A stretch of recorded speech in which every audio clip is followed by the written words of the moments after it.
Hi, I'm Greg. I'm the lead singer for Lipstick Generation. And I'm Steve, the bassist for Lipstick Generation.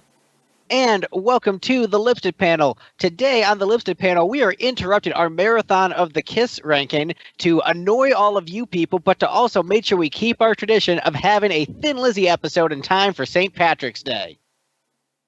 And in keeping with tradition, we scheduled Chris Lathrop on the episode, but to break with tradition, Chris decided to actually spend time with his wife like a good husband and ditched us. So it's going to be us nerds talk about Thin Lizzy instead.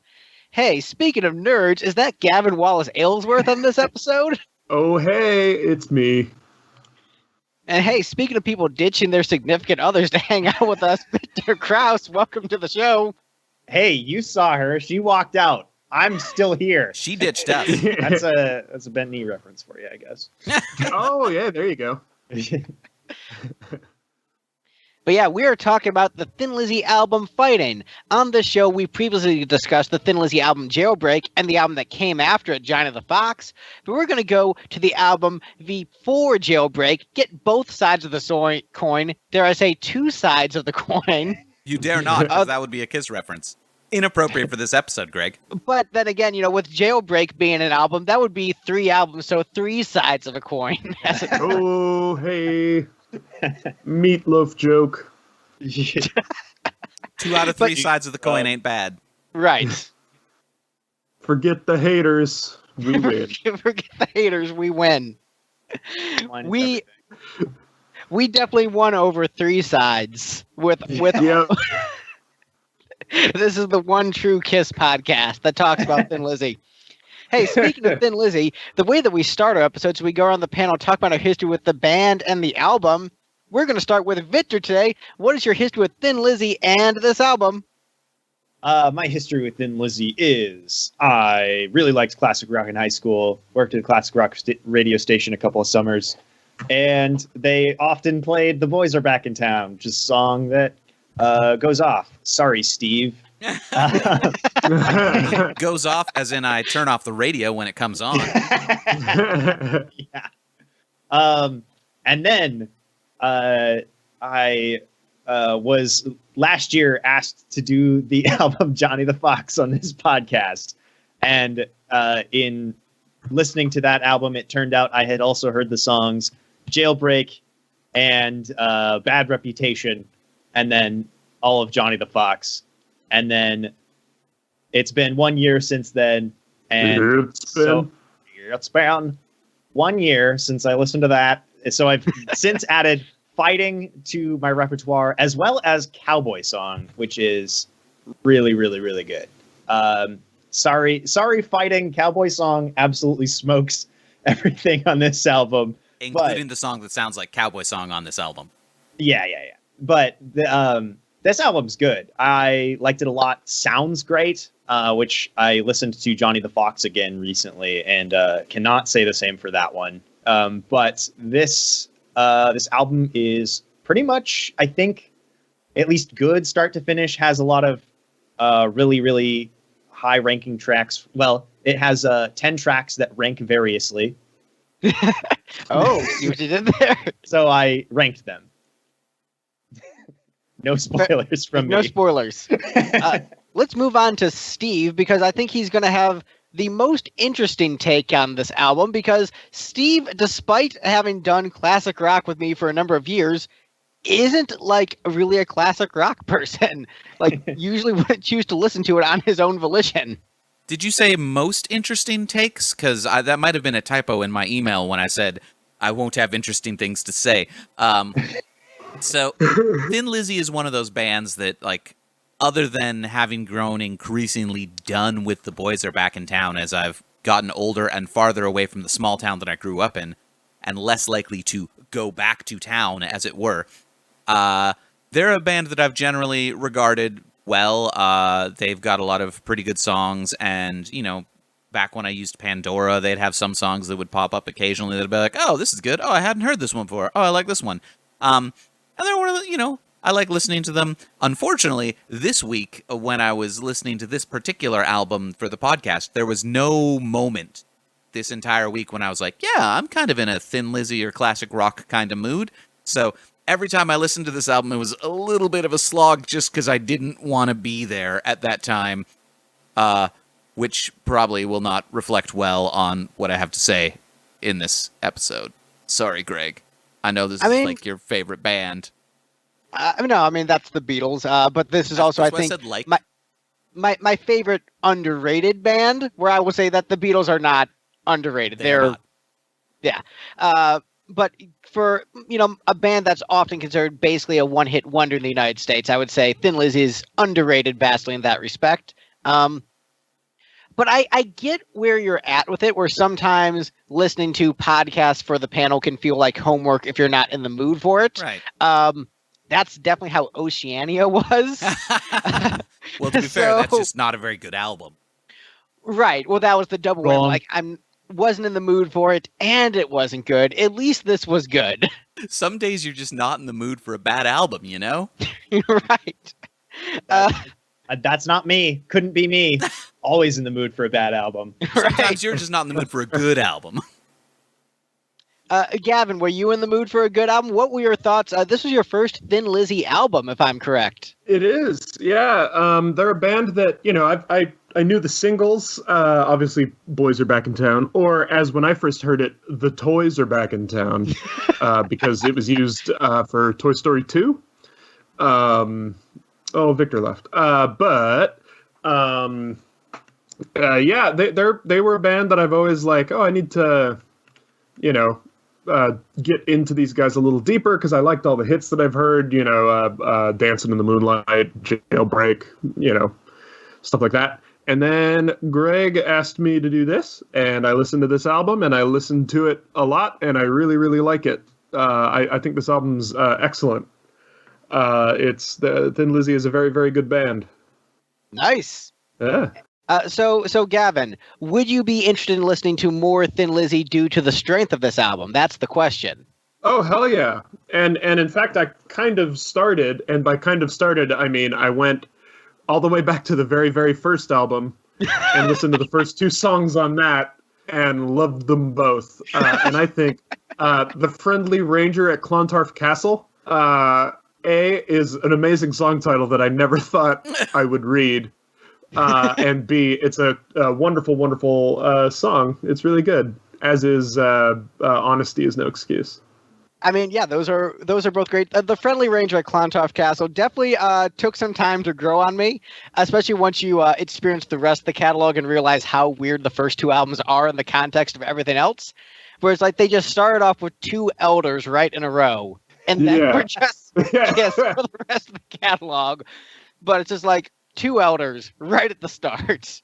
Well, didn't Judas Priest, right? They kind of started out as like a prog band and then went on to become kind of hard rock legends.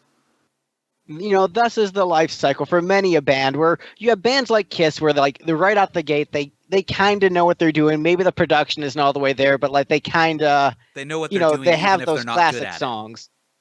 What? They know what they're doing even if they're not necessarily good at it yet. Right. Yeah. Thin Lizzy at the beginning did not know what they were doing. I think that's pretty fair to acknowledge. But this was generally considered the first album where they knew what they were doing, where this was the second album with the classic lineup, but the first one where they really came into their own sonically. What? Where's that Julia drop? Oh, I'm not bothering to run drops because I'm writing other stuff. But yeah, so hang on. Is this song about jizz? Beautiful, great job, Julia. You sound a little bit scratchy in the throat. Do you have COVID? Just allergies. Just allergies. Yet another joke about dying that we'll just do the drops manually. Right. Yeah, we'll do it live. Yeah. But yeah, my history with the band, I have the longest history where I've been listening to them since high school. I saw the music video for Dedication online and thought, whoa, this is an amazing song. I should check out more Thin Lizzy. And then I did. This is one of the albums that I checked out, and it's good, like the rest of them. I don't know where I rank it exactly. It's actually one of the Thin Lizzy's a weird band for me where I actually have more of the vinyls than CDs. So this one I don't actually have on CD. And in my opinion, there is one side that is much stronger than the other side. And that makes it an interesting listen where there's not as much incentive for me to listen to the side B. Spoilers. There. Is it split 5 and 5 on the vinyl? Because there's 10 tracks. So is it Yes. 5? Okay. But there are some very strong tracks on side B that I love and ranked above songs on side A. So it's but for me there's a very clear dividing line in terms of quality on this album where there's nothing bad, but it loses momentum at a certain point for me versus in comparison to Johnny the Fox, it never loses momentum even though it's definitely also a worse album, which is weird. The Like, it highs doesn't on have- Johnny the Fox are not nearly as high as the highs here. The highs aren't as high, except for maybe Massacre, I would say is as high. Or the but- instrumental section of Rocky. Right. But it's it has Johnny the Fox, as weird as that album is, for some reason flows better than this for me, even though like song for song I don't have any complaints. But yeah, speaking of song for song, we're going to get into this ranking, and we're going to be doing the ranking of the 4 people with us today. And then at the end, we'll reveal how the ranking would be different if Chris Lathrop was able to join us. But coming in at the bottom of the ranking, the least best song on Thin Lizzy's Fighting, we have Silver Dollar. So, Gavin, you called it. Yeah. So did Chris, but he doesn't count. Oh, hey, I ranked it the same as Chris. Nice. Yeah, I mean, it's still a great song. That's the thing about this album is that I think every song on this is great. So the difference in quality between number 1 and number 10 on my ranking is very. I mean, it's close. This isn't you know what I Gene mean? Simmons' asshole. We're just like the ranking between number 1 and the bottom place is a massive chasm. Much like Gene Simmons' actual. True.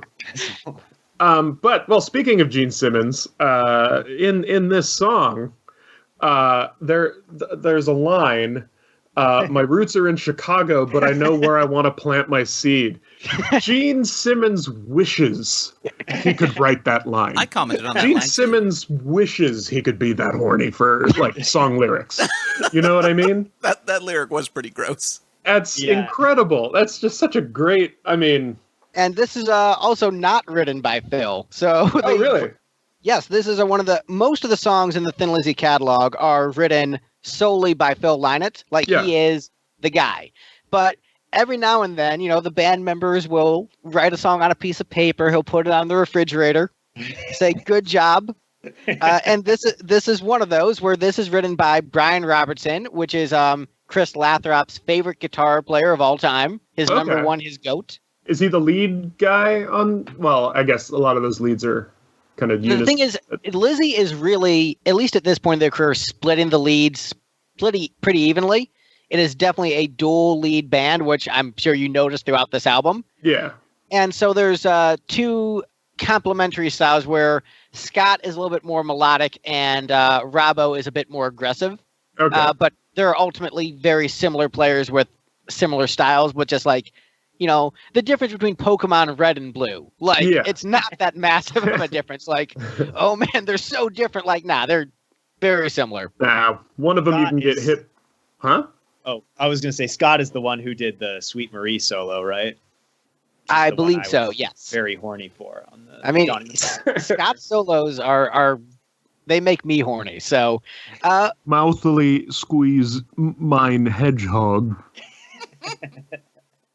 yeah, this song, it's for me, this is easily like my bottom 3 songs. Every time I listen to this album are always the same bottom 3, and this is bottom 3, but it's the one I had the most favorable view upon this listen, where it kind of reminds me of like Kenny Rogers 70s stuff, where it's just like it's fun and captures this kind of like old Western vibe, but with 70s production in the instrumentation. So it's like this weird thing that like I don't listen to very often, but it's a lot of fun. And so I still like it. But it's definitely like in the grander scheme of Thin Lizzy songs, one of the weakest in the catalog, but it's a good catalog. Victor, why don't you go next? What's your thoughts on Silver Dollar? Did I rank this one the highest? You and Steve both gave it 4 points. Okay, you know what's crazy? I on my last listen moved it up a couple of spots on purpose because I thought Steve was going to rank it last. That is amazing. Do tell. And I wanted to see if I could save it from last place, which I did not do, obviously. Right. Because it's just like such a straightforward blues for most of it. I was like, no way does Steve like this. But I did initially have it, I think, either second from the bottom or at the very bottom, maybe on my first time actually doing the ranking. And just since then, I found myself singing it. And I was like, well, it's tough to say it's my least favorite if it gets stuck in my head like that. And I don't immediately go, God damn it, why is this one in my head? I like it a lot. I think Phil's sort of very, I don't want to call it a loose meter writing style because it's pretty consistent. Usually when he does it, it's just like he'll pack way more syllables into a line than most people of the era would. Well, also remember he didn't write this one. Yeah, okay, fair enough. Well, whoever did write it was probably spent some time with him and knew the kinds of things he would do. Right, his bandmate had spent time with him and had played songs that he had written and was like, I could do this. Bands have a way of doing that. Yeah. But it's considering he didn't write it, it does sound like, aside from the overall horniness, which I don't necessarily associate with Phil, though I'm not super familiar with the catalog, so what do I know? He gets horny sometimes, but not like this. Not like this. But I think it fits well, and it's just like I could tell it was like, oh, this is a fun one for the band to do. Steve, were you particularly horny when listening to this song? Is that why you ranked it so high, even though it's bluesy? No, I mean, I didn't even notice the bluesiness relative to the rest of the album. Honestly, it probably lost a couple of points for the "My Roots Are in Chicago, I Know Where I Want to Plant My Seed" lyric. Me too.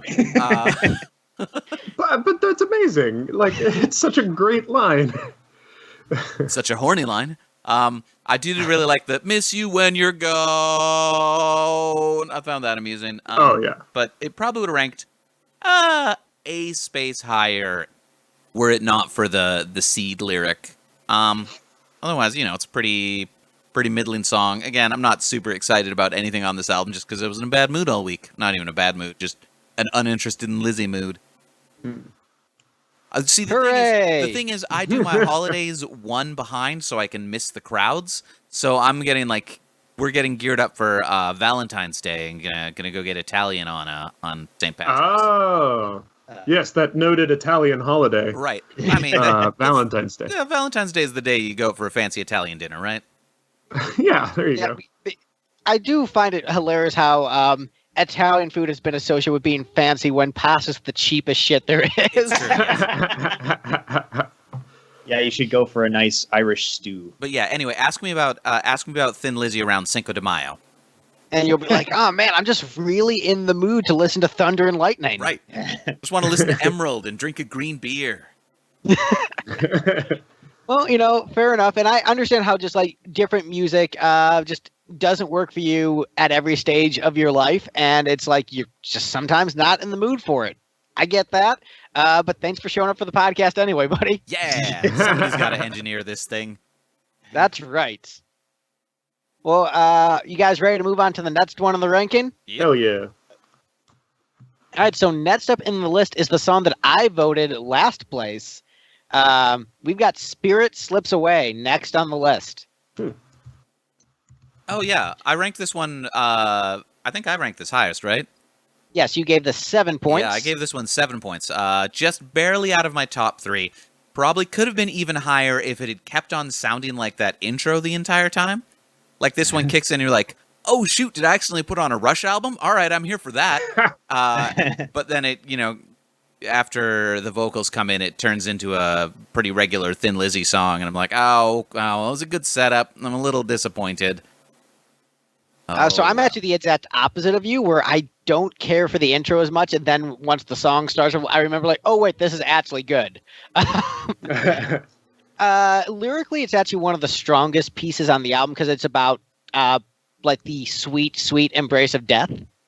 And so it's actually like lyrically pretty good, but musically it's one of the weaker ones for me, and weaker in terms of like melodic strength and overall momentum of the piece. But it's like it's still good. It's just in comparison to everything else, something has to rank at the bottom, and that's where I put it.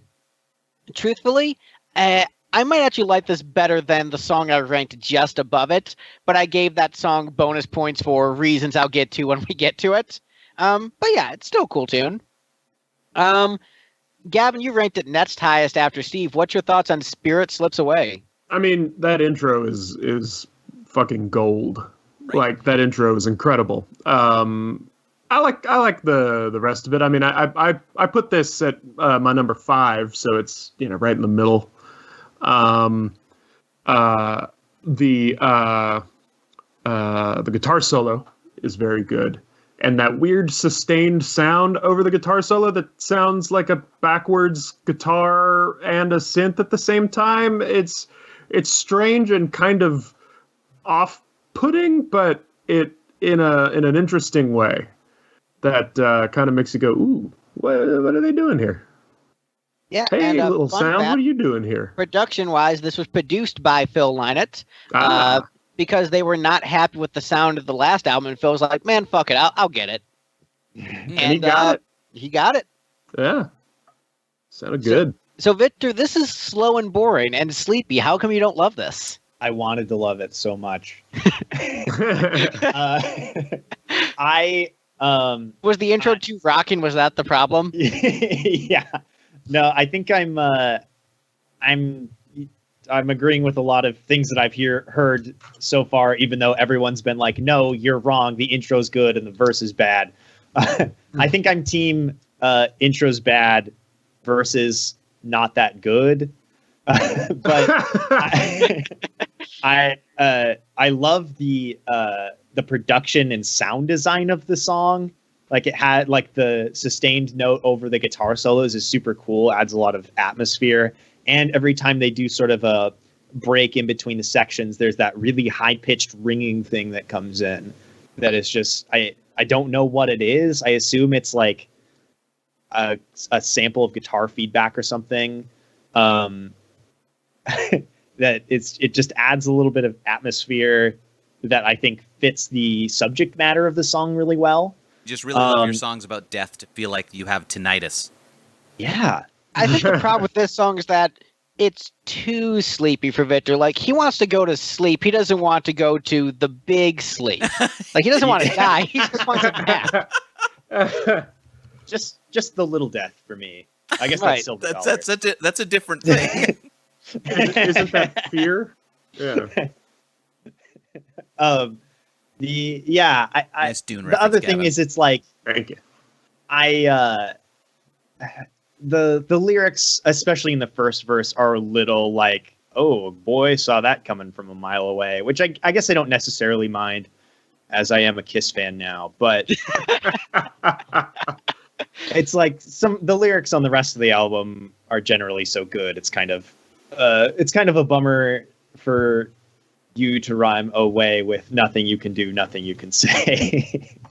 But there's the song overall sounds nice. I think so. When it comes to my sleepiness, I want it to be as sleepy as I am, and the rest of the album is in general not sleepy. So when we get here, it's like, no, you have to go to sleep. And you're like, I'm awake now. Well, yeah, exactly. But if we start on the same page, then it works for me. But this is so late in the album that I'm already awake. So it'd be like if you were listening to Creatures of the Night by Kiss, and then in the middle of the album was Beach Ball. You'd be like, what Yeah. is this doing here? Exactly. But you put Beach Ball on the end of an album where I'm already asleep.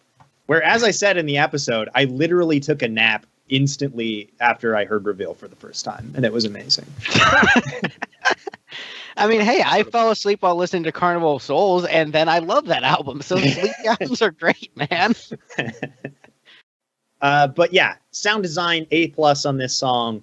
Actual song, kind of whatever. Got a lot of points for the sound design from me though. Fair enough. Well, any other points on Spirit Slips Away before we move on?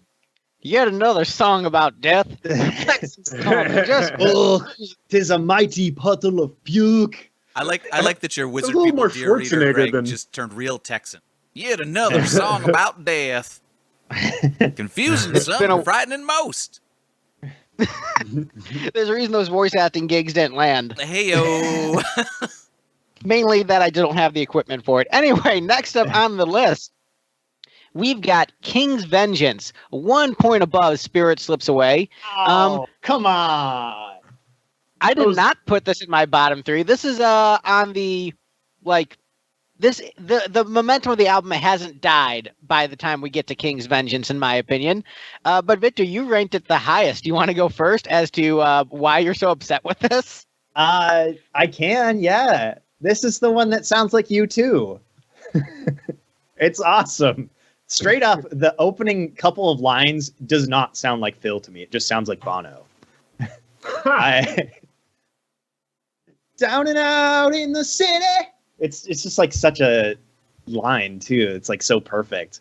This song is awesome. I think I will admit the chorus is not as good as the verse, but like the opening little thing is kind of fun. It's an interesting like little change up for where we're at in the album at that point. And then you do the first verse and it's kind of just like a little thin and open and Bono Phil is singing. And then the guitar riff comes in and then it becomes Lizzy again. And it's just fucking awesome. I would love if you two did a cover of this. And not just because I like them more than I like Thin Lizzy, but because they're Irish and they also like Thin Lizzy. Yeah, I mean, it would be a good fit. It would be politically relevant right now, and good song, regardless of who did it. This is I like this one a lot. This is one that I was singing. Even the part that I just said was not as good, I found myself singing that part too. And I will say this: he does do more Bono Phil on later albums. Like that continues on the next one. So I like that it's Phil doing an impression of Bono and right, Yeah, as opposed to Bono doing an impression of Phil because Bono was eternal. Yeah. Other end of the spectrum, Steve, you ranked this at the bottom. Why is this hot garbage? Oh, I mean, hot garbage is probably overstating it, but there were a number of songs that I forgot immediately after listening to them on this album. And this was one, but on like every time I listened to it, I listened to this album 3 times, and several of these songs, like I would listen to it and then the next song would start and I'd be like, how did that last one even go? So this one did that, but it also had a weird production thing where the vocals kept on just fading out to being just slightly too quiet relative to the rest of the mix a couple times. Yeah, I mean, I think that point about the vocals is a fair one. I ranked this next highest, so I gave this 5 points. I love the intro to the song.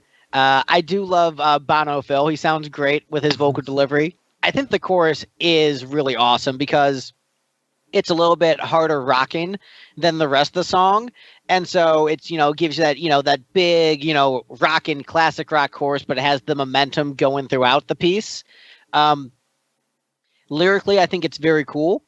And this one, it's a really strong start to side 2. And I have, this one always sort of stood out because it's a song that Scott Gorham later covered in his hair metal band 21 Guns. And so it was an interesting choice out of all the Thin Lizzy songs for his hair metal band to cover. He chose this one.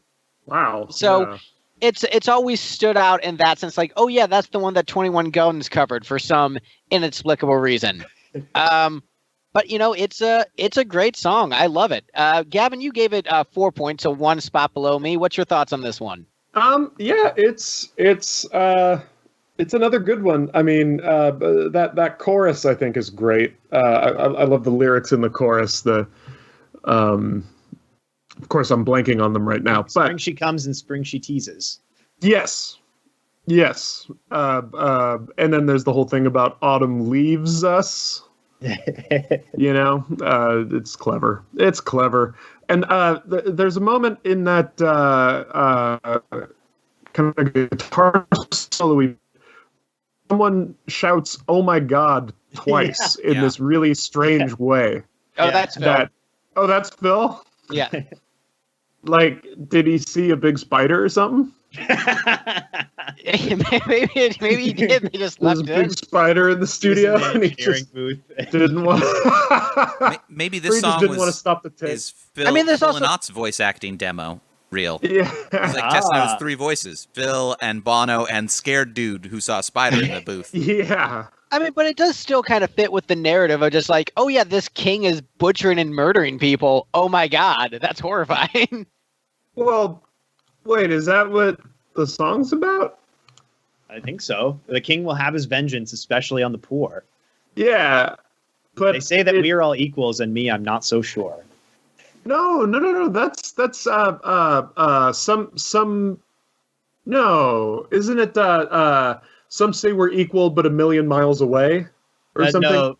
No, some of us are nearer, and some a million miles apart. That's a okay. different line. I mean, I feel like the king and the queen in this song are probably metaphors, and it looks like it's about, wealth inequality. Yeah. Yeah, exactly. That's why U2's got to cover it right now. I mean, that is why U2 needs to cover it right now. But yeah, I mean, it is likely about wealth inequality. So in that sense, what, poverty isn't horrifying, Gavin? I'm not saying that it ain't. Oh my God.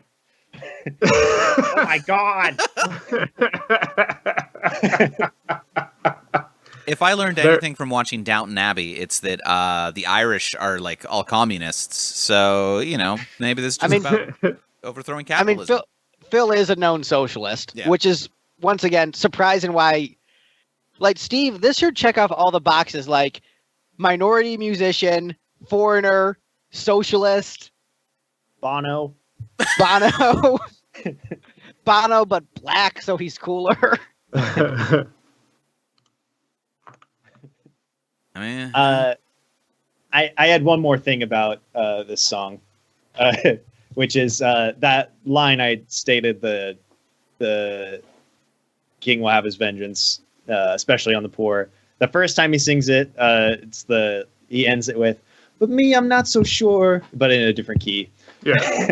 It's just too early in the morning for me to really hit it like I tried to earlier on.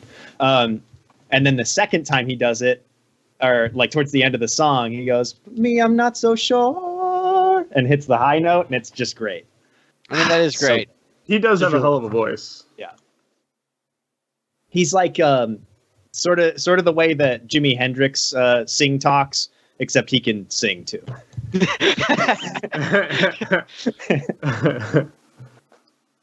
Well, hey, next up on the list, we've actually got a bit of a shocker, or at least going to be shocking for one panelist. Oh, no. Next up on the list, we've got For Those Who Love to Live. I am shocked and appalled that it's this low. Yeah, so Gavin ranked this as his number 1. I gave this 7 points out of a possible 10, so I ranked it very high. Victor ranked it at the bottom. Steve gave it 2 points, and Chris Lathrop, who is not here, also I think ranked it like in last place or something like that. So you and me, Gavin, we're the only ones who are sticking up for this one. Yeah.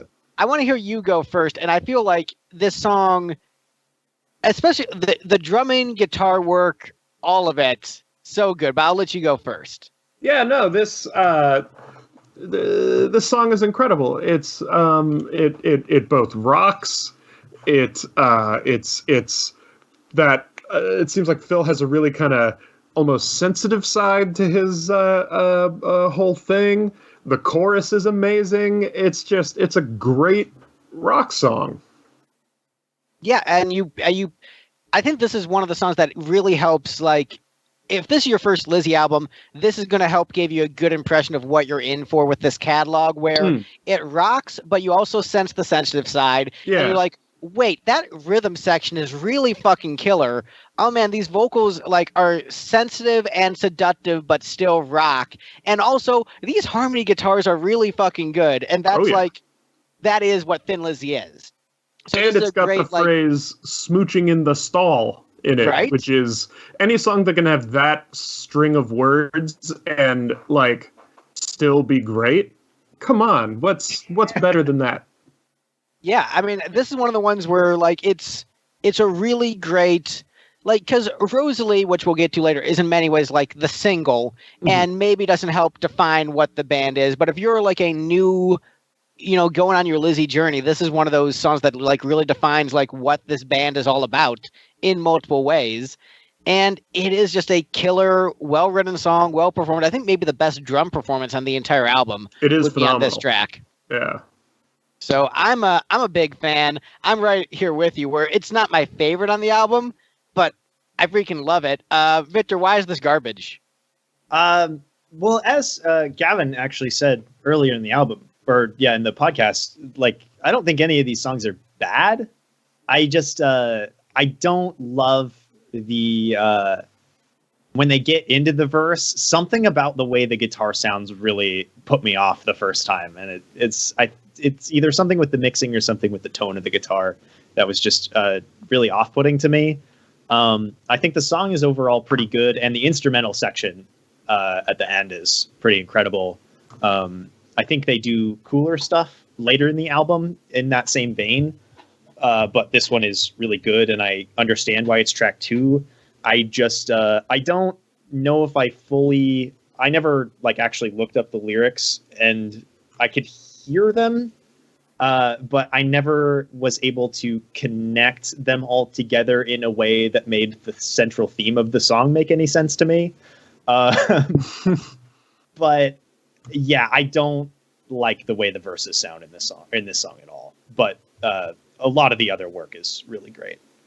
But that was enough to sink it for me, and also other finagling that I did, which turned out to be not necessary, because the specific finagling I did both didn't get something out of last place, and it wasn't Steve's fault. So, Steve, you ranked the second from the bottom. How annoyed were you when you were listening to the song? I don't remember. This is the other one that I found just totally forgettable. So, it wasn't annoying, I guess. I just couldn't tell you anything about this song per se. I love what a troll this has to be on Gavin, in that his number one is, and Steve's like, what did that one sound like? I mean, I'm also I'm surprised and not surprised. I don't know. Like, I guess I didn't come out of this album necessarily thinking that there would be a unanimous first choice, but I was at least hoping that this song would be higher than, third from the bottom. Yeah. It's higher in this ranking because Lathrop isn't here. Really? He where did he put this one? I'm not looking at his ranking right now, but this would have been, I believe, third from the bottom otherwise, if we had Chris's ranking. So King's Vengeance, I think, would have gone up in the rankings, but hey, this Chris, one, miss you, pal. Talked to you one time. It was great. It was about Thin Lizzy then too. But yeah, but also I think it's interesting getting, especially, the perspective of people who aren't so intimately familiar with the catalog, where they know, like, I have to rank the concert staples high. Which I'm sure, Gavin, you've sensed that when doing Kiss albums, it's just like, well, you can't not rank Strutter this high. Oh, yeah, definitely. Where just like this song, For Those Who Love to Live, is definitely not like a concert staple of the band. It is considered more of a deep cut. Which is shocking to me. This would be so good live. I mean, I agree, but the thing is, like, once you dive into the catalog, you're just going to understand, like, that bar of quality is just kind of consistent. Okay. where Yeah. just like you're just going to get a bunch of songs on the level For Those Who Love to Live, and just like, yep, that's never been played live. Deal with it. Oh, really? So they never did it live. I don't know. I haven't heard any. There might be a live version of this, but I've never heard one. Oh, okay. I've never stumbled across one in the wild. Yeah. Well, and the problem is they were releasing albums so fast at that point that it was like they put this one out and then they put out Jailbreak.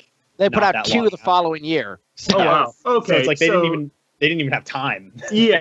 So this is like the all the way of Thin Lizzy. yes, basically. Okay. You got to put it into terms I can understand. It's the all the way, and they also have Mr. Speeds and Almost Humans. Yeah.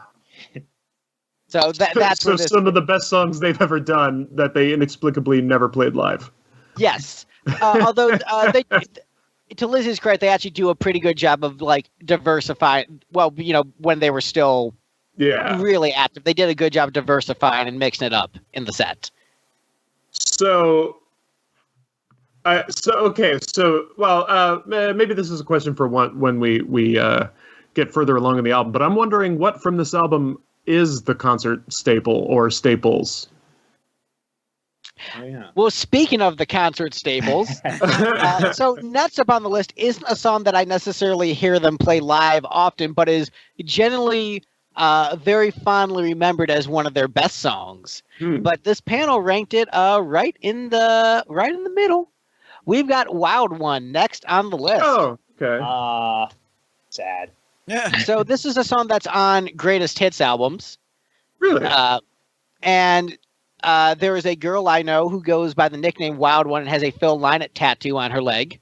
So, and it's generally considered to be one of the, it's on Greatest Hits albums, but I don't necessarily see Lizzy playing this one live. It's not really like a live concert staple, but it's a well-regarded song in the catalog, considered a Lizzy classic. My first experience was hearing it on a Greatest Hits album, but the thing is, the Greatest Hits album started off with rockers and then had a bunch of sleepy songs in a row and then got back to rockin'. And this was part of that sleepy song succession. Just like, man, skip the sleepy stuff. Get back to rockin', Lizzy. There was just too many sleepy songs in a row. But, I mean, this is a very good one lyrically. But I just think there's much better stuff in the catalog, and that I would trade out this one's classic status for Those Who Love to Live. I would swap them in terms of how well they're regarded by the community. I agree. Go ahead. You can say more if you'd like. Oh, okay. Yeah. Sorry. I didn't know if you were done. Well, see, this song bears to ask the question, what if the Eagles, or what would it sound like if the Eagles were a good band? And it answers that question with, they would make a good song. Would have been nice. Yeah, it would have been good. Would have been good. Found out. Science finally found the answer. Yeah. But beyond that, I mean, that's kind of my beginning and ending with it. Like, I liked it, like every song on this album. I think it's great. I just have less articulate things to say about this one. That guitar line is great. Phil's voice is he has this really believable quality. You kind of believe everything he says. You know what I mean? It's not like slick Gavin, and you're not supposed to believe a word. You would know that if you listened to Johnny the Fox. Which, if you were listening to this album when it first came out, you would not. You would not. That's true. Fair enough. Also, that is very interesting that we have a case where Victor is the one referencing other songs in the classic rock artist catalog, and Gavin doesn't get the joke. That's a good point. Yeah, this is how the tables have turned. Oh, how the turntables. Oh, table turnies. Oh, this one references Johnny too. I mean, Johnny is in a lot of the songs. He is the Steven of the Thin Lizzy catalog. So how many times does Steven's song on this new Alice Cooper album? I still haven't sorry, listened what? to the new Alice Cooper yet. I haven't listened to it yet either. Me I either. tried. It is not good. Oh no. All right, so next week, Detroit stories on the lipstick panel. Someone apparently quoted Alice as saying, or no, someone reviewed it as the best thing he's done since Dirty Diamonds, which to me is probably correct because that was a shitty album too. I like Dirty Diamonds. I also liked Along Came a Spider.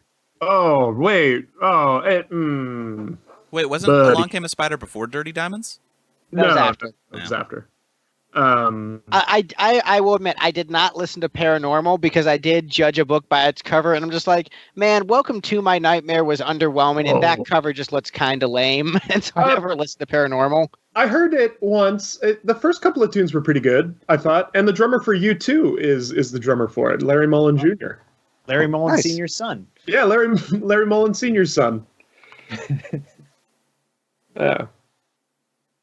Ha, So- that's a joke that Victor and I get that the other two don't get. Yeah. There we go. I'm I mean, wearing my. You got the shirt on right now. I got the That's shirt yeah. on. It's the REM one, not the U2 one. But Same diff. yeah, The tables same are band. back to being turned. Yes. And the tables keep spinning. Tables in the sky. Tables in the sky. So, Victor, this one is really sleepy, and you ranked it as your number 2, so that makes sense. Oh, how I wanted it to be my number one so badly. But I promised the panel that the sleepy, boring song wasn't my number one. No, this song is really, really, really good. The melody in the first verse, like the 4 lines put together, is just such like amazing melody writing that I'm sure was just like really like came out very naturally based on like kind of the chord progression that was there, but it's just so perfect. And if I wish my voice was more warmed up so I could give it a go, but just like he kind of repeats the same melodic line through the first 2 lines, but ends it with kind of the uptick on the last line instead of going down. And then he hits the real high note. Da, da, da, da, da, da, da, and it's just a really elegant walk down. And then the last one, he hits a middle note and goes up and down and up and down and up and down. And it's so good. And then the instrumental sections just have really, really swell guitar harmonies, kind of concluding with the section where they're doing the harmonized trills up and down and up and down. And it's a really, really wonderful texture. This is really fantastic song. Really well put together. Steve, do you have a lukewarm take on this? I mean, I feel like I actually do have a lukewarm take that has real ideas in it, in that this song is kind of a lukewarm song, and that it basically just sounds like a not as good version of Cowboy Song. Very much like was listening to the song, was like, oh yeah, this was before it, so this is the mediocre precursor to Cowboy Song. He definitely made the right move rewriting this song and making it better. I also have one mildly spicy take, and that's, I know there are travelers in Ireland, and I don't know what they call themselves. Oh, Is yes. the G word a slur in this context? Oh, Here's what I will say about that, because I remembered that in your notes. So Phil has, like, if you look at the greater catalog of his work, he's actually someone who's, like, pretty progressive and ahead of his time in terms of progressiveness, especially with, like, tracks like Gay Boys, where it was just, like, a song about a gay relationship, but wasn't mocking them and was just, like, addressing the adversities that they face and just telling a story. And also the dude was a socialist, so he was pretty decidedly not racist, not bigoted, but there was a trend with a lot of 70s bands to use the G word as like a way to talk about cool, mystical travelers. And so it wasn't being used as a slur, but isn't maybe something you would do today. But there were a lot of acts doing that in the 70s, and they weren't using it as a slur. They were just using it as like a way to describe a cool, exotic traveler. So you're saying It's all Phil Lynott Hendrix's is canceled fault. like Dr. Seuss 2021? What I'm saying is, like, you know, it's dated in the same way that, like, certain episodes of The Muppet Show exactly. Yeah. don't hold up under modern scrutiny. Yeah. But it doesn't mean that the intent was bad. It's just society changes, the norms are different. The guy was ahead of his time in most ways and was decidedly not an asshole. It's just like, hey, you know, he used a word that wasn't maybe that offensive at the time in the context that you wouldn't use now based upon better societal understanding. Right. But could you imagine if Dr. Seuss had been the lead singer of Thin Lizzy? Oh, that would be amazing. Guys, what's with this non-AABB rhyming scheme? We can't do this. Not interested. I need more made-up words. Yeah. So I will need a. Oh, go ahead. Go ahead. Oh, I was just gonna say, yeah. Regarding the G word, didn't hear it in G. there, but I do believe it's in there. It is. And it is in the context that Greg's describing, where it's the idea of like the, you know, mystical Rome. You know, the same way that most white women in America use the term is like, I'm a free spirit, and like it's one of those things like spiritual, not religious. I'm a free spirit, not religious. Back in the 70s, it was much more acceptable. Nowadays, you wouldn't say, if you said that nowadays, then people cock their eyebrow at you because it's reductive of a people, treating real people as mascots. Right. So there is y'all got Ace Hardware. Oh yeah. Yes. Your neck of the woods. Yes. The Ace Hardware here carries their clothing brand is called G-Word Crossing. And that feels very Oregon. It's now. Yeah. I'm not traveling back in time when I go there. It's there. I went there yesterday. Well, so I guess that was back in time, but not very far. It hasn't been okay for a while now. Right. There's a clothing store around the corner from me called Hippy Dippy G-Word. I was like, maybe, I don't know, maybe the person who runs it is actually Roma or something, and like they're just kind of reclaiming it, and then like they were posting on their Facebook page about like, we're selling harem pants. I'm like, no, you just don't care. Oh, oh boy. No, it's a white girl wearing boots with tassels.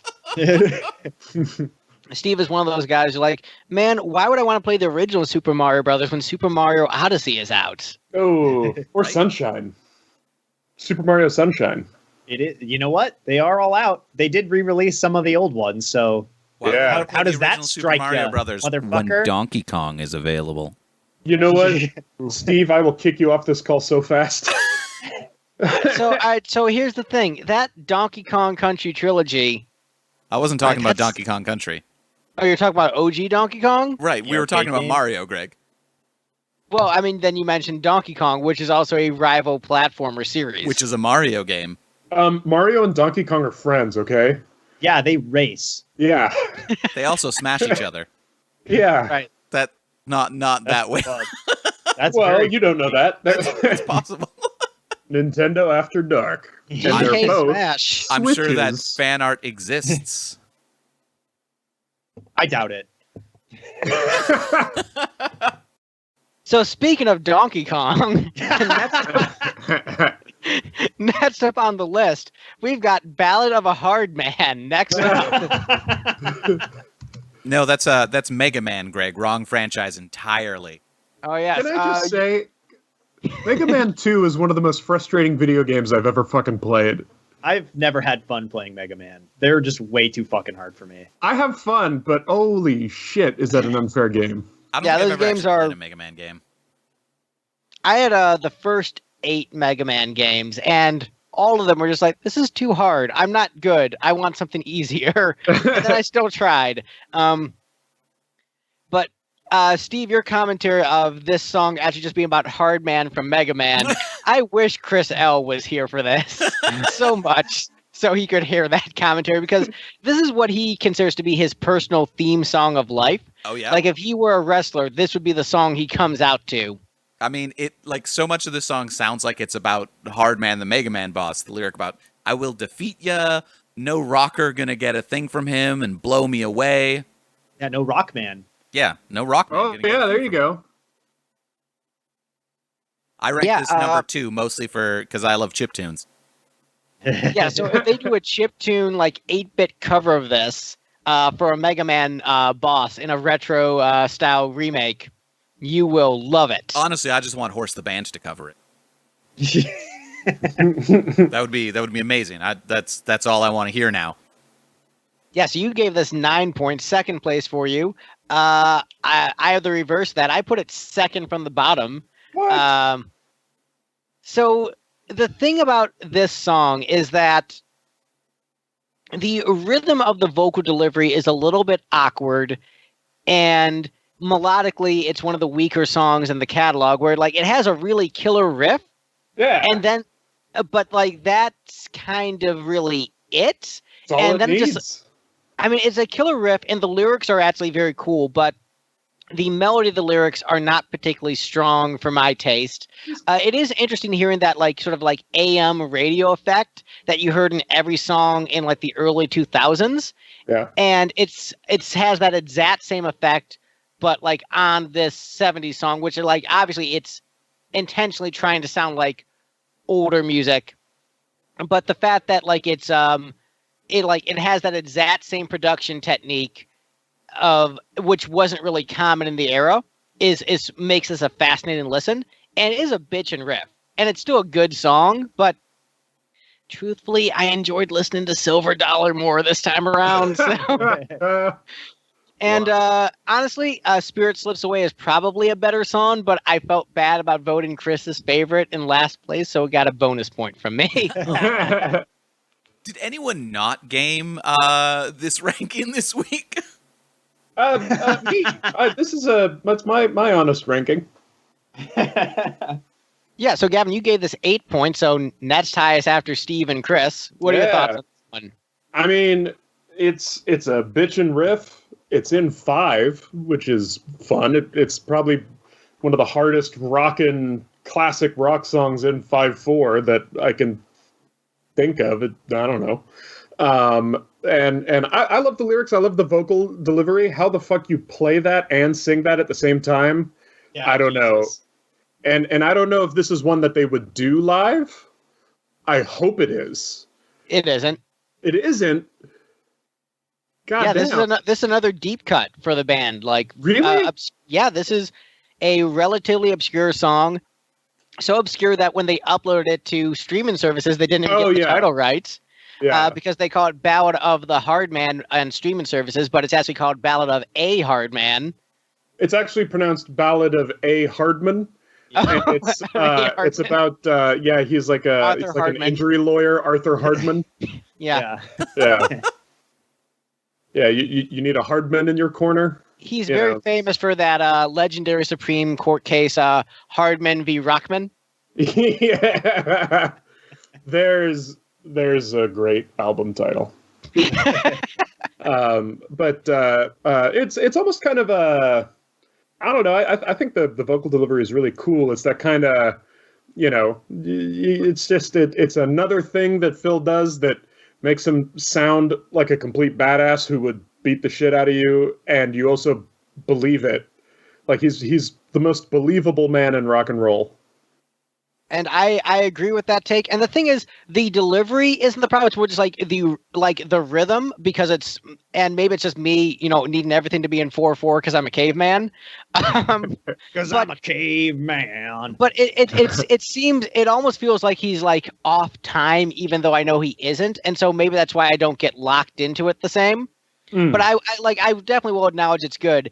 And to combat Steve specifically, because he sent me in his notes like, man, I don't believe Phil would be in a fight. Which I didn't say on this song. I said it on a different song.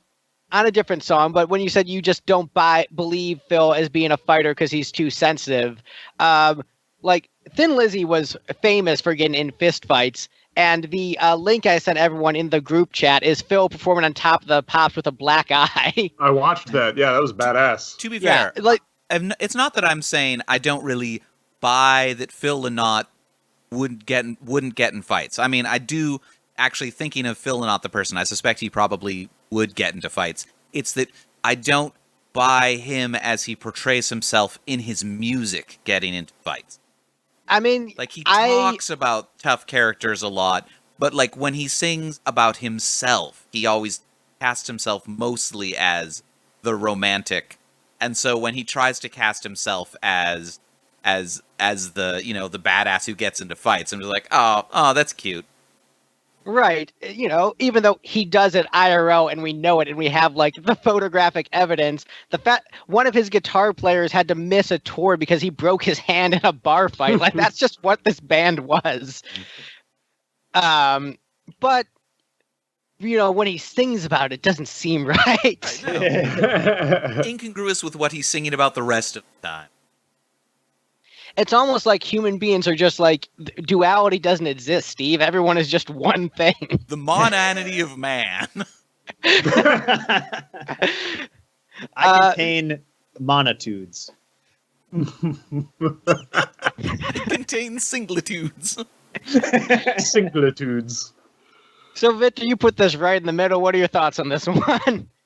This is actually one I moved down a little bit. I think the riff is undeniably bitchin'. The rhythm section is really fucking tight. It sounds like, you know, if Jimi Hendrix had still been alive this late, he might have been starting to sound like this, where the productions would be getting a little tighter and all of that stuff would start coming together.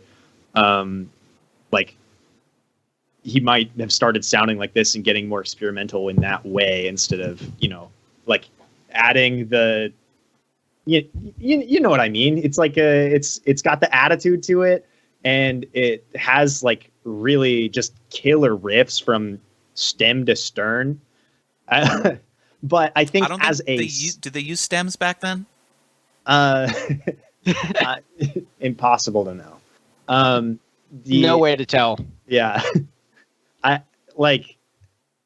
just think as a song, it's not like a song to sing, really. It's like a really amazing closing track of an album, but difficult to be like, this is a great song. It is a bitchin' rock tune, but maybe not a good song in the classic sense, but pretty undeniable in its power and attitude and the skill involved in having created it.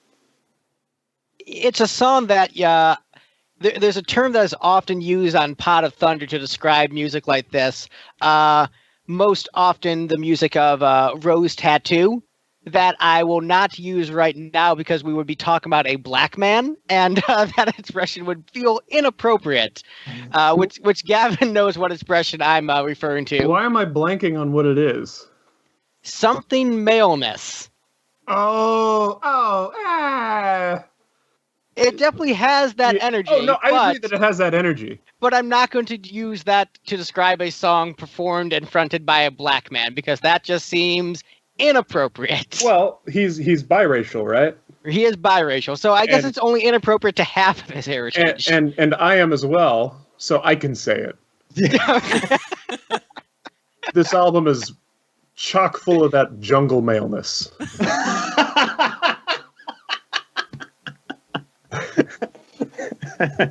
This song can only end in an explosion. I mean, that would have been really good if that had happened. I wouldn't have questioned it. And speaking of the Pot of Thunder guys, the first time I heard this song, I did imagine Chris walking out of the Titantron, down the thing, fist pumped in the air, kind of swaggering a little bit. Ready to kick Jericho groove in the balls. 5. Yeah. What would his finishing move be called? Chris's finishing move be called? The Ballad of the Hard Man. I think it would be called "Go Take a Shit," or maybe it'd be or the Cowgirl. Yeah, or the Thropper. Oh, the big Thropper, yeah. I mean, there you go. King's Vengeance. Possibly. Good job, Victor. He tried. All of these also sound like euphemisms for taking a dump. It's true. So, you gotta excuse me, guys. The King's Vengeance is occurring. It's that kind So of a I will monotonous say Maybe it would be band. called Obeying the Hedgehog. Oh, there you go. with the parallel ranking, if this song had gotten 2 more points, so with Chris's ranking, this song would have won if it had gotten 2 more points. Wow. Really? Yes.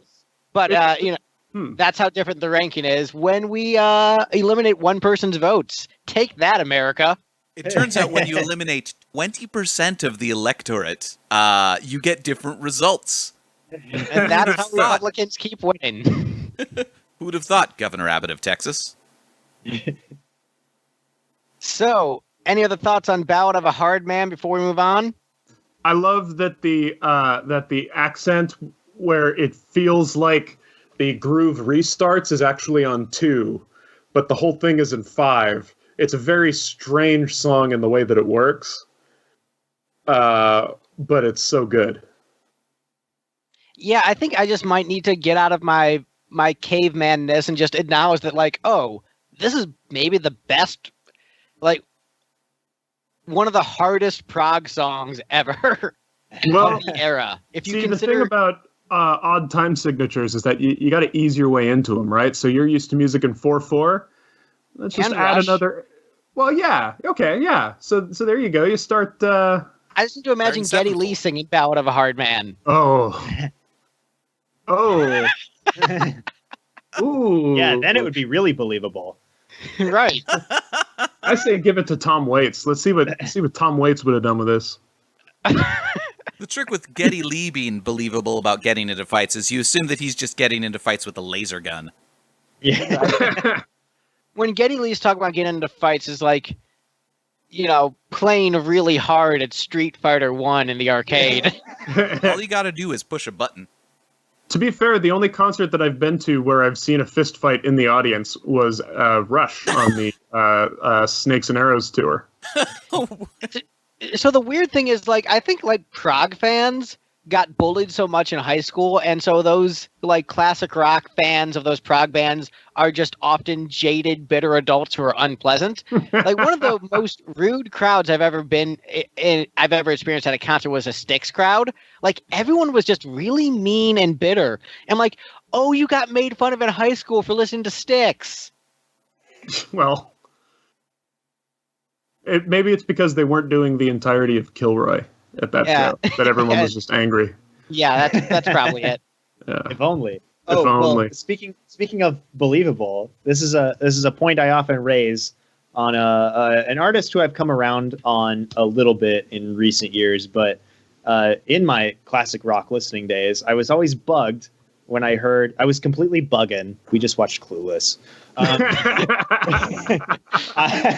When I would hear Tom Petty sing that he wouldn't back down in his little wafy voice that sounds like a breeze coming through an autumn leaf. I won't bat down from my record label. I'll tell them to eat shit. That's believable from Tom Petty. Like, from a fight? Absolutely not. But from my record company? Yeah, but he says specifically he wouldn't back down if he was stood up at the gates of hell. Right, Capitol Records. Wow. Back down. Well, back down. I will. In my round. You can stand me up at the gates of hell, but Also, great to troll Chris with a Jeff Lynne co-write and production when talking about one of his favorite songs of all time. Oh, wait. Oh, I didn't know Jeff Lynne had anything to do with Won't Back Down. Yeah. Really? Oh, maybe that's another reason I don't like it. Is that how Chris he got isn't in here. the Traveling Wilburys? Did he just sneak in under like Tom Petty's French coat or something? Or So the thing with Jeff Lynne, and I know this is shocking, but he's actually a well-respected musician that is friendly and just people generally like. and hey, who wouldn't want to hang out with a guy who has hair like that? Look, I like Electric Light Orchestra. I think they're a great band. I think that Mr. Blue Sky is musical perfection and one of the greatest songs humanity has ever produced. That one is a I Stone think Cold that classic. Billy Madison is one of the finest comedy films ever made, so therefore its inclusion in that. Oh, no. That's Telephone Song. Never mind. Black Matt. Wait. Now I got myself all discombobulated. Billy Any other Madison thoughts on- Criterion Collection? Yes. It was worth it for Xanadu. Xanadu is a great. I still need to watch the movie, but that soundtrack, fantastic. More like Masterpiece, that Will. Rush tune, Xanadu. Makes complete sense. Also great. Xanadu. So yeah, Ballad of a Hard Man. We done talking about it? Talking about songs about Xanadu. You know who's underappreciated? Frankie Goes to Hollywood. They have a song about Xanadu? Yeah. Basically, so that album with Relax on it, you know, the dumb pop song about gay sex that everyone knows? The opener on that is a 13-minute dance prog song about Xanadu. No. Yes. Oh my god, I need to check that out. Right. That sounds Next week wild. on the Lifted panel, we're not doing Kiss. We're going to Frankie Goes to Hollywood We're instead. actually done with Kiss. You've Yes. heard all you need to hear. The Yeah. Elder and Crazy Nights are better than Creatures of the Night. Can I just say that when I was poking around earlier in some of the posts that you've been posting about the Kiss episodes, the guy who keeps going after you about how we didn't include Alive and Alive 2, or sorry, Kiss Live. That's just hilarious. I mean, well, it is a studio album. Yeah, that's true. So, I mean, our bad. Yeah. Mike was right the whole time. We should have included them. Or no, Mike didn't say that. Whatever. Whatever. Anyway, so next up on the list, we've got Fighting My Way Back, my number one song on the album. Huge Greg energy from this. So much Greg energy. Yeah. Is anyone surprised that this is my number one? I thought it would have been Wild One or Silver Dollar. Silver Dollar, really? That's Yeah. me. I would have expected you to be basic and pick Rosalie, Greg. I mean, this song was also on the greatest hits, Steve, so I'm still being basic. Just a different kind of basic. When we get to Rosalie, I'll explain. I think I know why this was his favorite Lizzy song and not Rosalie. So, yeah, this song, so here's what the song has. Big, bitchin', classic rock power chords over that chorus, but also, like, it's kind of funky. So that's cool. And lyrically, it's all about, like, believing in yourself and not giving up. That's my shit. And it's catchy. Yeah. Number one. Shonen anthem about believing in yourself, but with funk sung by Phil Lynott and those great classic rock power chords. Yeah, baby. Shit. Calm down, Greg. I like this one a lot. Getting You're worked getting up. a little Buck Cherry on us. Oh. So, Victor, you ranked this the next highest after me. What's your enthusiasm level for this one? I like it a lot. So I'm almost afraid to listen to other Thin Lizzy albums because the two I've listened to so far both have one very important thing in common, which is that Phil says the title of the album very funny in both of them. Fighting. Fighting! Oh, man, that's awesome. I didn't even mention how awesome that is. Ha- And because And on good Johnny the news. Fox, he Good goes, news on Jailbreak, he says fighting on there too. It's like, it's kind of like a sequel. no, but he doesn't say jailbreak funny on it, does he? Because he says Johnny the Fox. Have you heard the song Jailbreak? Yeah, but it's not funny. It's just awesome.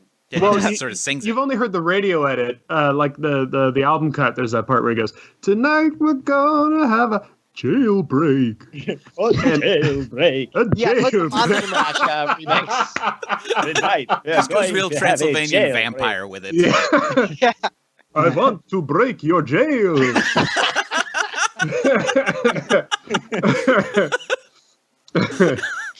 He really was a progressive leftist. Prison abolition is the only way. I now want there to be a Thin Lizzy cover band, but it's like a Halloween themed. dime store Dracula as the singer, like you know.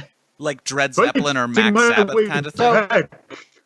So, Steve, I mean, maybe if COVID restrictions are down by Halloween, we haven't booked a Halloween show yet. No, it's true. It's got to learn a bunch of The Thin Lizzy spirit songs and slips practice away. singing like a vampire. That'll be our big comeback. Sold. Spring blows and spring bleezes. So Victor, I'm sorry. Did you have other thoughts on the song other than? Oh yes, you wanted there to be other albums where he says the title, but says it in a funny way. Yeah. So he does Johnny. He says Johnny the Fox funny. He says fighting funny on this song. I mean, that alone is. You heard a lot. Bad Reputation. That's another title of an album. That's true. He does say that kind of funny. He like really over enunciates it, which is good. I've never heard his version, Bill. or I guess the original. You've only heard the Guitar Hero 2 version? No, I've only heard the come on, who was it that had a hit with the song? Joan Jett. It's Joan a very Jett. different song. The drumming on Bad Reputation you will love. It's one of the best Lizzy drum songs. Okay, so it's not yourself even around. We're talking like Anton Fig drumming. Ooh. Oh yeah, that song has really cool time stuff in it too. Yeah, not like I don't think it goes into time signatures, but it's just interesting. There's no time signature. Yeah, there's no time. It's completely just free. Yeah. Let's see. Chinatown. He says the title, and he does say it kind of funny, so you would probably enjoy that. All right. I can't imagine he says the name of their self-titled debut on that album. But he does say the word Clontarf, which is pretty amazing. In fact, the first album should have just been called The Friendly Ranger at Clontarf Castle, with Clontarf underlined. Featuring Thin Lizzy. Featuring Thin Lizzy, yeah. Clontarf does just sound like the name of an Irish castle. Well, I'm sure it is. The name of an Irish whiskey. Oh, really? Yeah. It's not a especially good one from what I understand, but it's there. Clontarf Dublin. It's what if it had been called The Friendly Ranger of Clontarf Castle versus Thin Lizzy? Yeah. Oh, that's even better. That'd be Give it the flaming lips better. treatment. Right. It sounds very silly, but it is literally just a suburb of Dublin. No, I know this. Oh, I didn't know that. Yeah, I know it's in the this 'cause UK, so it has a funny name. Yeah. Big deal. Right. It means Meadow of the Bull. Could call it that. But yeah, so Victor, I'm going through the song titles in my head of like title tracks. The good news is that's most Thin Lizzy albums. The bull. That is fantastic news. Like, basically, and I'm thinking like he's like over enunciating each one like he's a renegade. Yeah, like every time. We're live and dangerous. Yeah, you're basically golden for every album. So Yes. So here's my question about Live and Dangerous. Which album came first, Live and Dangerous or Jethro Tull's Bursting Out? Because look at the covers for both of those albums. I feel like the Jethro Tull one came out first, but I'm not Bursting certain. my way out. Is the Jethro Tull album what year was the Jethro Bursting Tull Out also album? a close-up of his crotch and leather pants? Pretty much. I want to say Jethro Tull Bursting Out was 78. This was also 78. Oh, same day. Same photographer. Yep. Same picture. Same picture. Same guy. Also, freak about 78 with like that, Alive 2. Like, man, what a year for music. Well, wasn't Alive 277? I thought it was 78. I do believe it was late 77. Well, and Peter Criss solo. Right? Yeah. Oh, more importantly, Peter Criss solo. That that insane album name's funny. I'm looking at the rest of the album names, and I don't necessarily believe that Phil Lynott ever at any point says "Shades of a Blue Orphanage" in a funny way, or "A Black Rose, a Rock Legend." I mean, he does say Black Rose on Black Rose. Yeah, And but doesn't he does say Black Rose, a Vagabond of the Rock West. Legend. Like he does say Vagabond of the Western World. Oh yeah. Yeah, he does. So that's there. But does he say it like Donald Duck? No, unfortunately. Alive 2 was October 14th, 77. Damn, so close. Just Peter Criss 78 then. Yeah, Peter Criss 78. I mean, that's all you need. But yeah, so good news, Victor. Most of the albums, and then you can have two tiers, like Thin Lizzy albums where Phil says the title funny, and then the rest. Yeah, that's good. This is a good thing for me. My life has improved dramatically. Victor will remember this. Now, does he do this on the live albums, too? The Peel Session. So, Steve, you put this right in the middle. What are your thoughts on the song you put right in the middle? Well, tragically, most of my thoughts on this song we already covered in the previous one, in that, like, this one goes against his normal, Romeo the romantic persona that he likes to cast. So, like, it just feels a little bit less believable. This is also one of the more Kiss-sounding songs on the album, which sort of takes me out of it. Kiss has, in awkward ways, ruined Thin Lizzy for me. It is a good bass line, though. I like that bass a lot.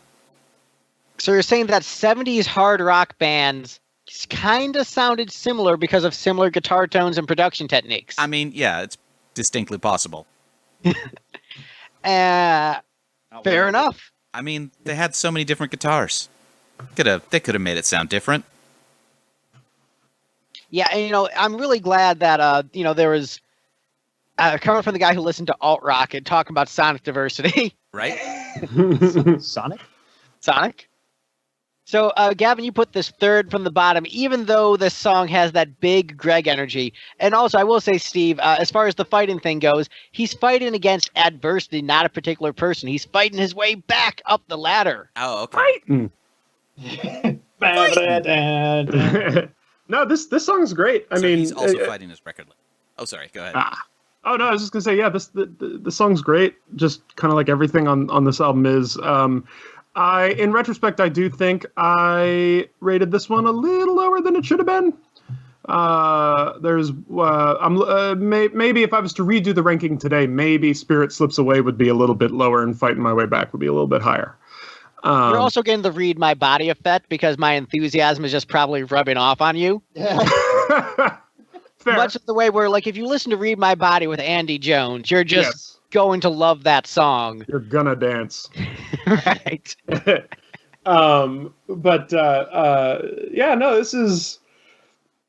It's a great tune. The lyrics, again, you totally believe Phil, and his vocal delivery is great. The sound of his voice is amazing.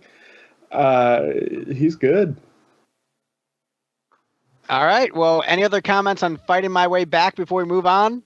I'm very happy that the top three songs are the top three songs, and there's one song in particular that I'm hoping is number one. Next up on the list is Freedom Song. Oh, you son of a bitch.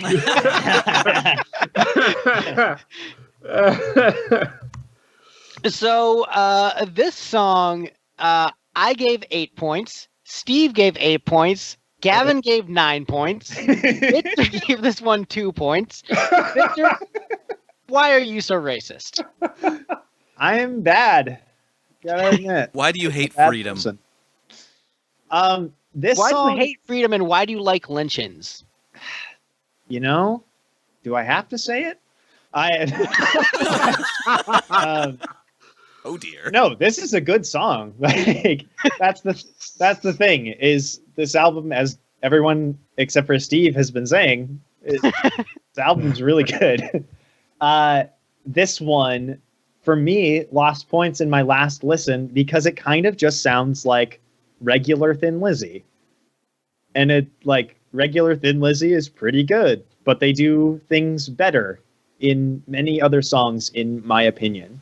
I have 0 issues with this song, aside from the fact that it's just good and there's a lot of things that are great on this album. Fair enough. I want Gavin to go next. So you rank this the highest out of all the panelists. Yeah. I want to get your first impressions on when you heard this for the first time, and then general thoughts. Because I think this song does make a big impression when you first hear it. Yes, this is, and hear me out, this is a better version of the form of Boys Are Back in Town. They're very similar in terms of the way that they're built. You know what I mean? And that might just be Are the a Boys Thin the Lizzy Clan? Oh dear! Now I like that song even less. I'm sorry. What now, Steve? Are the Boys the Clan? I like that song even less now. No, the boys are the Black Panthers. They did Jack dirty. Oh, okay. Well, and that's the thing, because I know that obviously Phil being Irish, and one of the classes I took in college was the history of Ireland as told, or Celtic history as told through their music, literature, and films. And the long and the short of it is that a whole lot of sad things happened. But the thing that I'm wondering about is this a racial-based lynching, or is it a kind of Northern versus Southern Ireland kind of like IRA kind of stuff? Like, that's the thing. I don't know. And I tried to look up Phil, if there were any like interview clips of him talking about these lyrics, and I couldn't find anything. I think they're intentionally vague, and I think he knew he could get away with both by being from Ireland, but also being a black man. And so describing this narrative, it works on both levels. And the desire for freedom of just like ringing true in your soul. It's, I do agree that Thin Lizzy does have several songs in this vein where you've got like kind of like a more swingy drum beat, held out power chords as Phil is delivering a narrative, and then with harmony guitars interspliced in it. So that is a mode that Thin Lizzy gets in. Mm-hmm.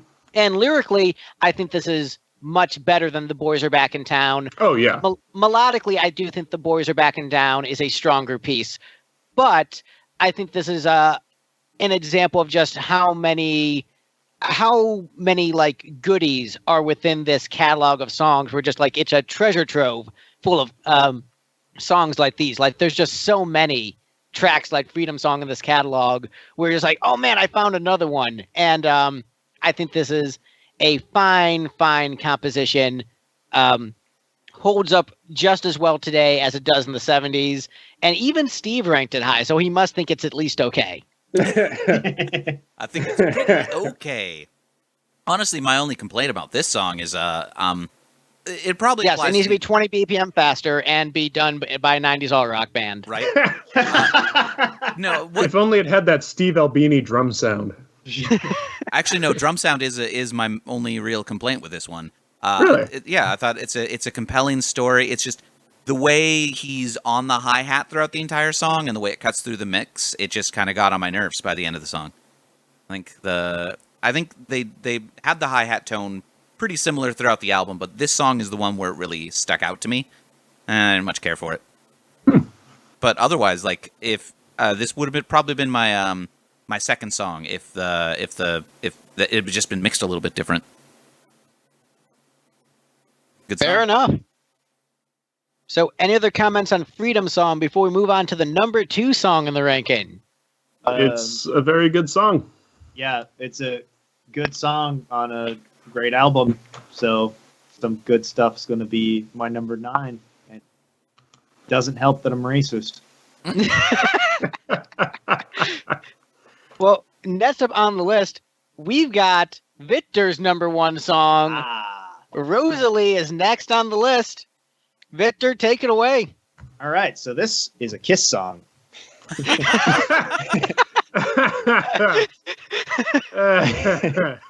And Greg likes Thin Lizzy more than he likes Kiss, which is why Fighting My Way Back was his number 1 and not Rosalie. That was my theory. It's a strong theory. Yeah, so, and this is a Kiss song not just in its subject matter, but also because towards the end, Gene goes, Rosalie, yeah. And then right after that, he goes, Rosalie. So he's Gene and Paul in this song. And it rocks and it's good and it's a good song. I don't know what to say. It's a fucking banger. So I'll argue that I was singing it a lot this week, or actually, basically since I started listening to the album, which was not that long after you asked me to be on the episode, which was a pretty long time ago, actually. Started listening to it pretty early. This song, I find myself just humming it. I will dare argue that this is not a Kiss song, but a Bob Seger song. I can believe it. I would argue this isn't a Kiss song, but this is a Kiss recording of a Thin Lizzy song. I would wager that this is a Thin Lizzy recording of a Bob Seger song. Interesting take. Gavin, elaborate. Yes. Bob Seger wrote a song called Rosalie, and then Phil Leno, that's how it's pronounced, heard it and went, "Oh, you'll see, I have a band. Our name is the Thin Lizzy. I shall record this with them." Known Frenchman. Yeah. Oh, we shall do the Rosalie good. You see, you know music. I know music too. I mean, if I know anything about the Irish and the French, it's that they hate the English. So same thing, right? Yeah. Oh. They hate the English. They're both super Catholic. Right. And the king will have vengeance done upon him. Oh. The king will have vengeance on both. Yeah, so perhaps this is a Kiss song. Perhaps this is a Bob Seger song. Perhaps it's even a Thin Lizzy song. I mean, it But, is in fact a Bob Seger song. Right. It is in fact a Bob Seger song. So what's interesting about this, when I was younger, and I was the first time I was forming a band, as opposed to like just being asked to join a band, my idea was I wanted to make a band that kind of sounded like Bob Seger and Thin Lizzy before I knew the song existed. And so it turns out Thin Lizzy already did that. So I'm like, shit. But it's a great song. It's better than the original. The fact that it's a little bit heavier, a little bit faster. You know, they picked up the BPM like Steve would have wanted. Yeah. In comparison to the original. But yeah, I'm a sucker for that blue collar heartland American rock because that's where I'm from. So I'm like, yeah, this shit resonates with me. Blue collar working class rock. I dig it. I think it works very, very well where the lyrics are believable coming from Phil. Yeah, it's a home run. I ranked it number 2 because I'm basic, so the concert stables are the ones I ranked high. So this one got played live a lot then? This one got played a lot and was also they would mix in elements of cowboy song when playing it live also. So like they jump into the cowboy song riff and do a little medley. But this was a live staple. There's a really great Top of the Pops performance that I'll send to you, where it's one of those Top of the Pops performances where they're playing live and not just lip syncing. Oh, nice. And you will love the sheer amount of charisma oozing off the band. We're like, shit, this is really, really great. Like, it's excellent. You ranked the song in the middle. So, thoughts? It's a great, solid rock tune. It's a hell of an album opener. Those guitars sound massive. Again, Phil is a tremendous vocalist. Really, because when I put this album on for the first time, I didn't really know what to expect. Because, like I said, I only knew the kind of the big singles and yada yada, but it just grabbed me right away. It's a great way to open a rock album in 1975. And so, Steve, you put this third from the bottom. So what happened with this one is this one was somewhat poisoned to me by later music in that, like, I was familiar with this song already. I've heard it a bunch of times, but when I think of Rosalie, I think of like the Live and Dangerous version. And so putting on this CD and hearing just this incredibly Kiss-sounding production for the song, I was like, oh, I don't like this as much. So it's a good song that I just kicked down because, unlike it sounded Greg, too much like Kiss. right? Unlike like if I'm listening to a Thin Lizzy album, I want to hear Thin Lizzy songs. I don't want to hear Kiss songs. Well, and when Steve is listening to Kiss, he doesn't want to hear Kiss. It's true.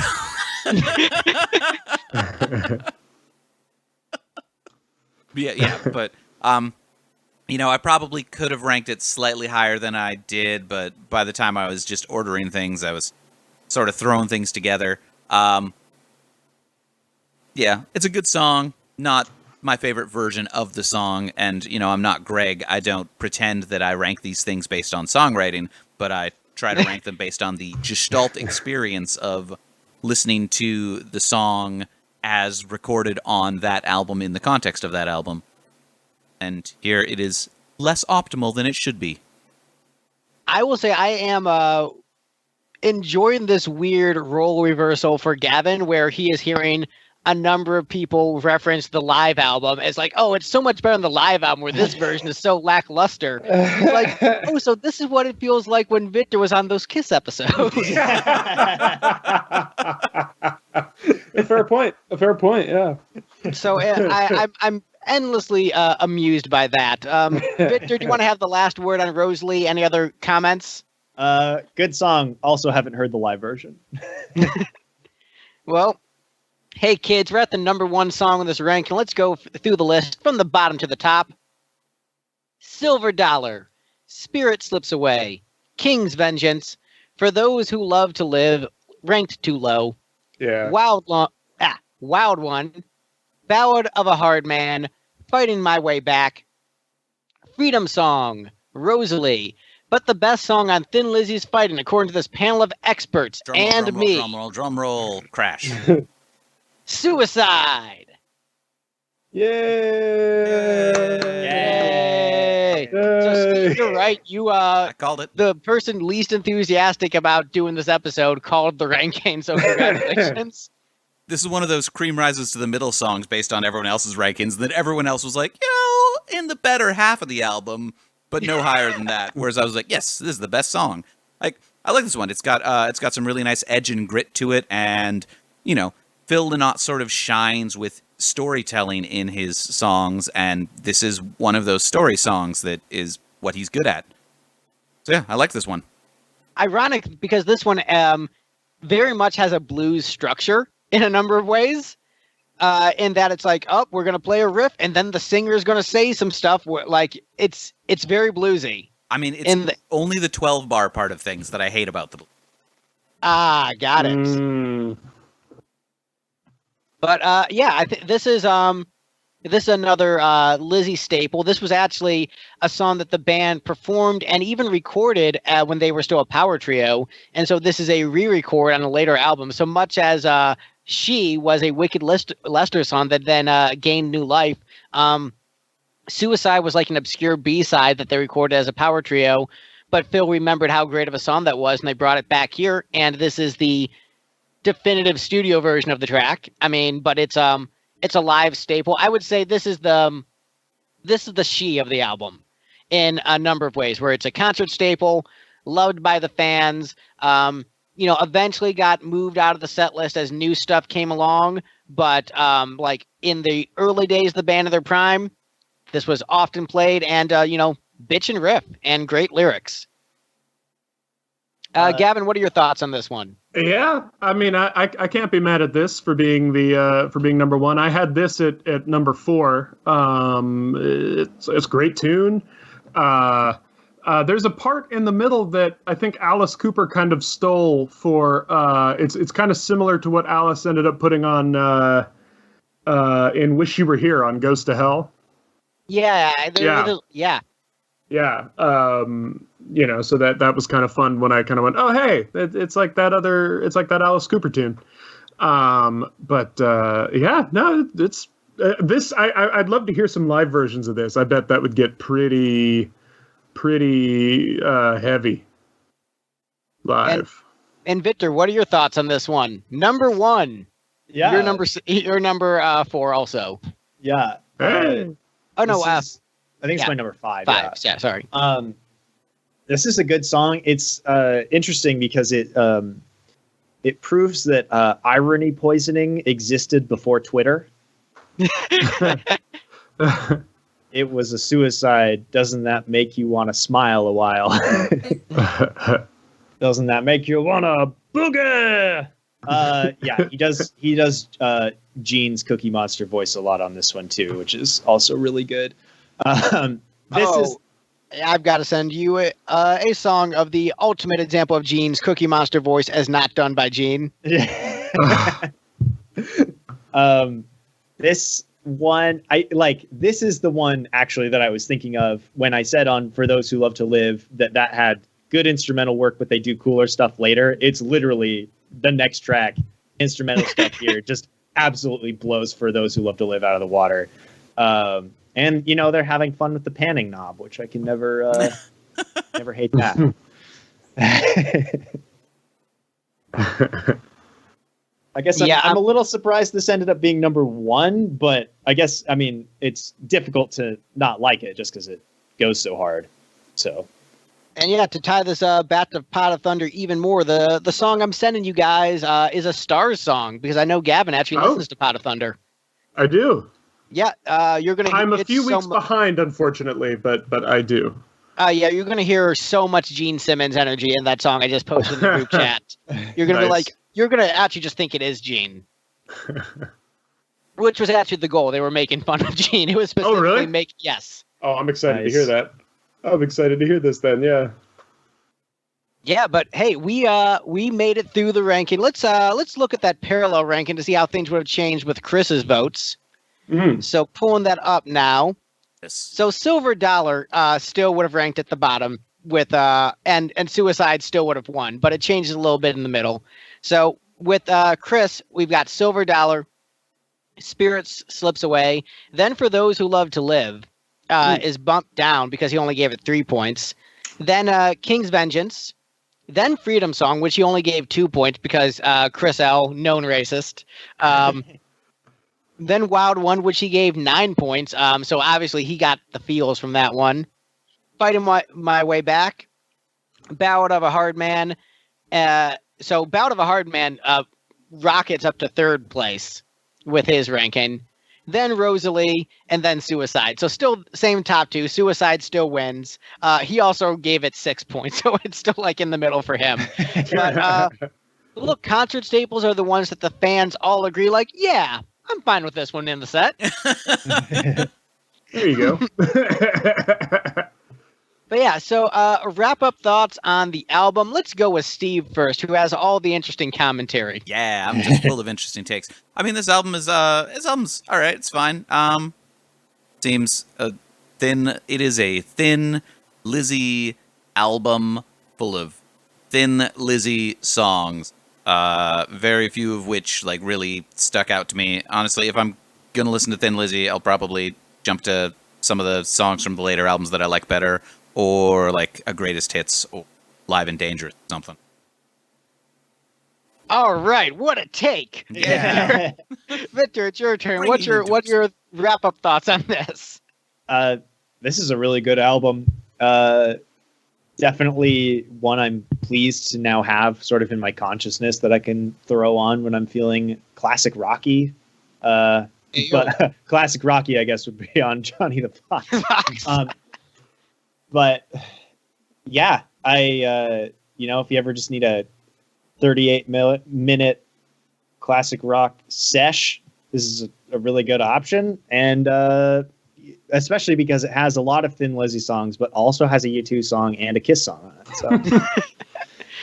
And Gavin, wrap-up thoughts. Obviously, your first exposure with Thin Lizzy seems to have been a good one, but just general wrap-up thoughts and maybe how your impressions of the band might have changed from this based upon what your preconceived notions might have been.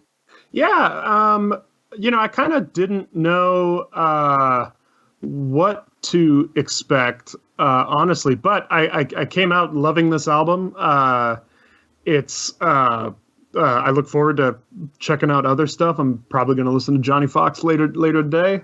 That debut got to get me some more of that Clontarf Castle.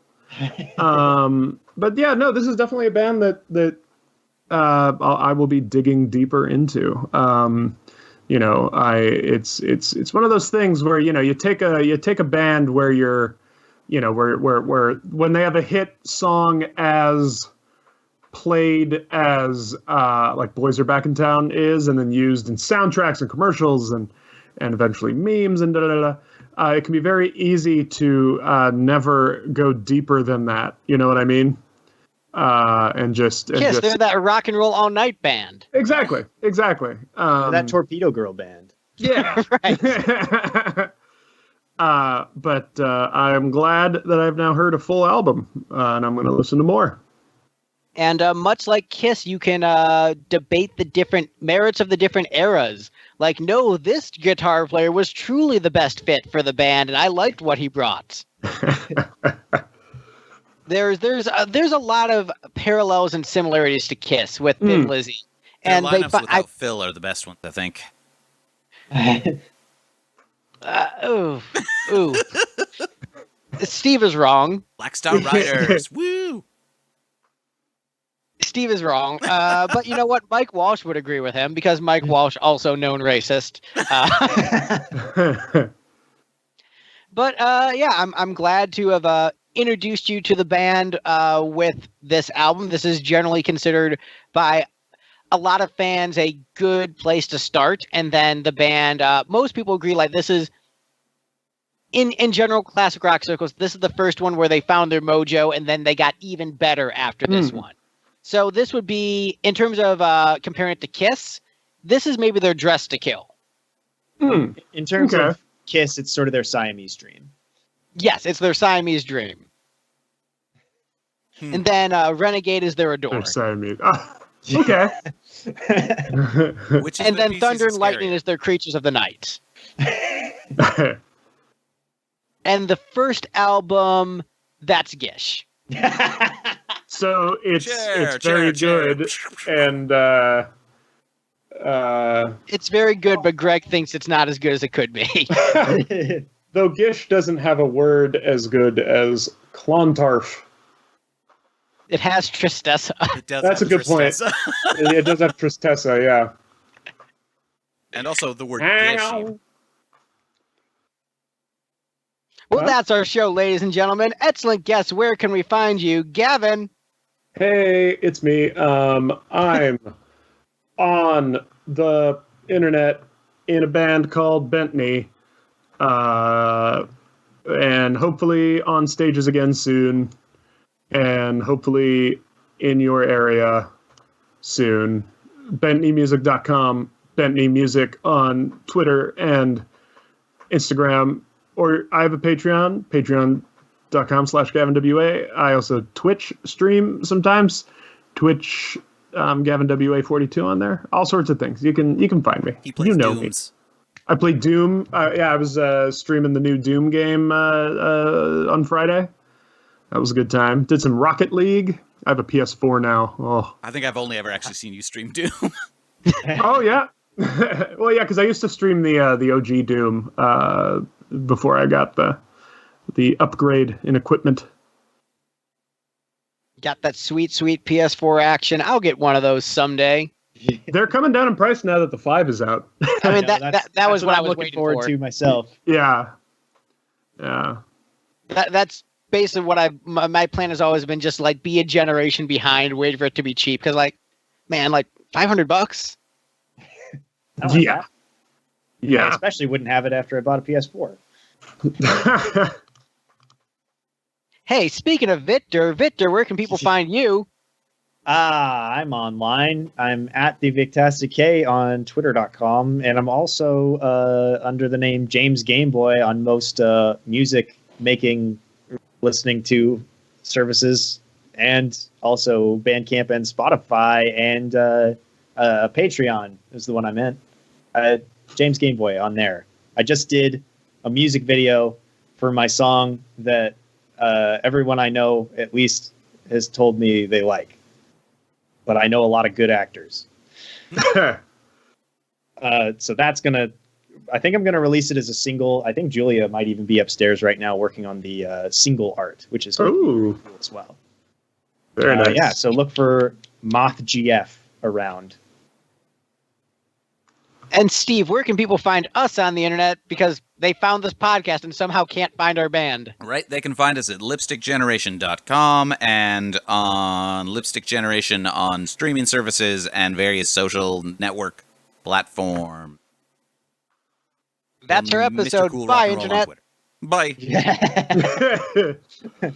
Thanks for listening to the Lipstick Panel, hosted by Lipstick Generation. Lipstick Generation's music can be found on all major streaming platforms and at lipstickgeneration.com. If you're listening to the podcast on YouTube, be sure to like, comment, and subscribe. Let us know your ranking of the subject in the comments down below. Feel free to leave us an episode suggestion also. If you're listening on Apple Podcasts or your favorite podcast app, please leave a review and tell a friend about our show. Thanks and rock on.